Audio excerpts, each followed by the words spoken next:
তোমরা তো এইসব দেখেই ফিদা হয়ে যাচ্ছ বন্ধুরা। কি রান্না করছো? মাছ ভাজছো তো? চিংড়ি মাছ করবে? আমার বাবা শুধু চিংড়ি মাছ খাবে আজকে, এইটা খেয়েই ফিদা হয়ে যাবে। আর আর কি? আর বাবা না বলে এসছে চুনো মাছ ভাজা, বাহ, ভাত, গন্ধরাজ লেবু আর ভাজা, ডাল। আজকে এই দুটো রান্না। সারা ছোট না পারো, ছোট না পারো, ওটা দিয়ে দাও। দাঁড়া বাবা, একটু দাঁড়া, একটু আছে। আমার বাড়ি হলে আমি একা একা কখন ঠিক করতে হবে, আমার বাড়ি সব যন্ত্রপাতি আছে, আমার ফ্যান ট্যান সব নিজে করি। বাবা পাকা ঠিক করবে এখন।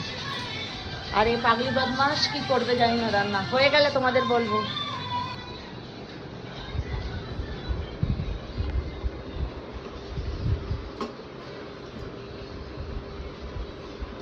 হাত